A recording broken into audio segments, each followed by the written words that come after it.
Olá!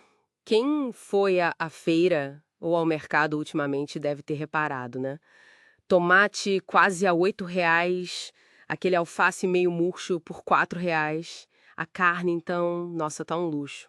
Pois é, é uma realidade bem comum, infelizmente.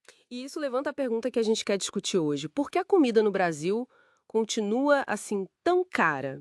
E muitas vezes com pouca variedade e qualidade que a gente questiona. Exato. É uma questão que bate na porta de muita gente.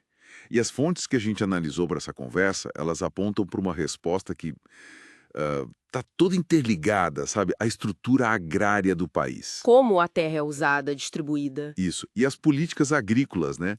Que acabam favorecendo um modelo específico de agricultura em vez de outro. Certo. Então a nossa ideia aqui é, dar uma olhada mais a fundo nisso, tentar conectar os pontos que os materiais levantam, esse modelo agrícola que domina, a concentração de terra que é histórica no Brasil, como fica a agricultura familiar. E como tudo isso chega ou não chega no nosso prato, né? Exatamente. E um ponto de partida que as fontes destacam, e que é bem, assim, chocante, é a redução drástica da diversidade de alimentos no mundo todo. Pensa só, a humanidade já cultivou mais de 7.000 espécies de plantas. Nossa, 7.000? E hoje, os dados mostram que só três, arroz, trigo e milho, fornecem tipo 60% de todas as calorias que a gente consome globalmente. 60% com só 3 culturas? É impressionante. E tem aquele dado da FAO, né, a Organização das Nações Unidas para a Alimentação e Agricultura. Eles falam que a gente perdeu 75% da diversidade genética agrícola só no último século. 75%. É um número que, nossa, acende um alerta vermelho mesmo. Totalmente. Mas assim, o que levou a isso? O que as análises que a gente viu apontam como causa? Olha, as causas são várias e se conectam. A expansão da agricultura industrial é uma delas, né? Aquela que busca tudo igualzinho para facilitar a produção em larga escala. A padronização. Isso. E tem a padronização do consumo também, que a globalização impulsionou muito.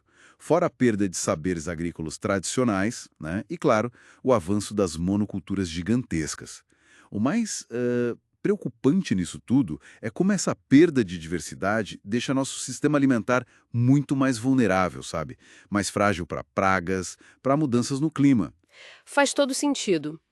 E trazendo para o Brasil, qual é o retrato que essas fontes pintam do nosso modelo agrícola principal? Bom, descreve um modelo muito focado na agroexportação, concentrado em poucas culturas, as commodities que a gente conhece bem, tipo soja, milho. E com muito agrotóxico, né? Exatamente, o uso intensivo de agrotóxicos.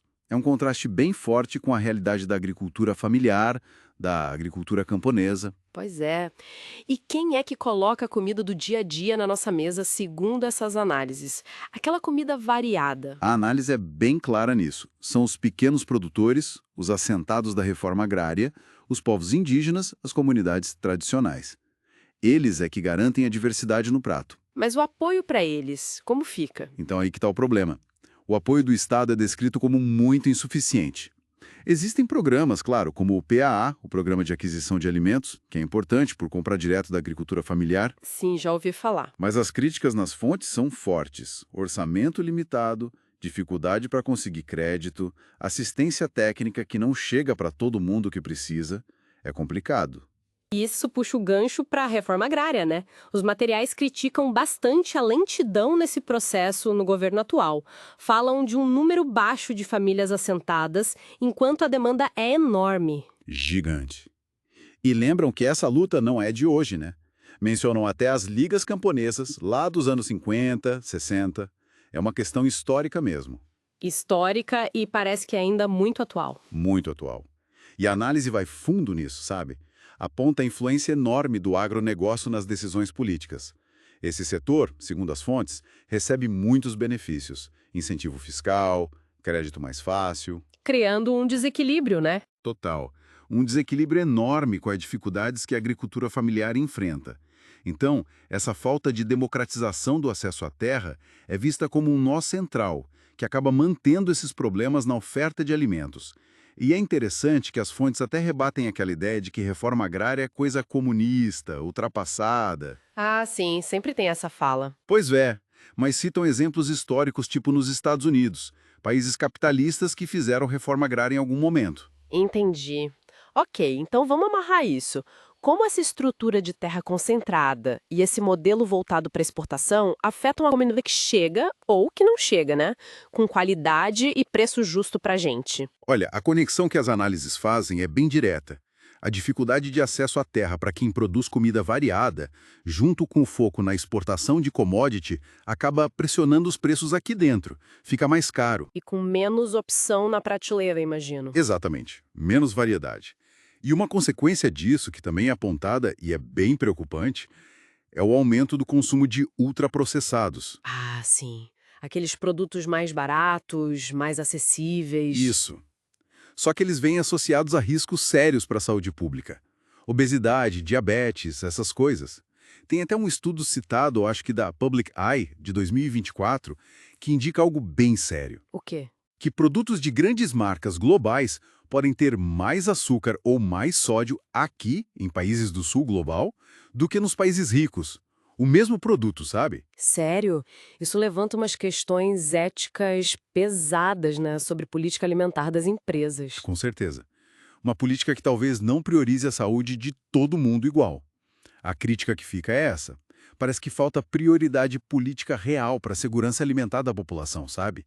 Apesar do discurso. Então, para a gente resumir o que essa análise toda nos trouxe, a forma como a terra é concentrada no Brasil e a escolha por um modelo que prioriza exportar commodities e não tanto a agricultura familiar, que é quem bota comida diversa na mesa. São apontados como fatores-chave. Sim, chave para explicar por que a comida está cara e muitas vezes com pouca qualidade ou variedade para a maioria das pessoas. E a reforma agrária nesse cenário? Bom, ela é apresentada não como uma pauta velha e ideológica, mas como uma necessidade.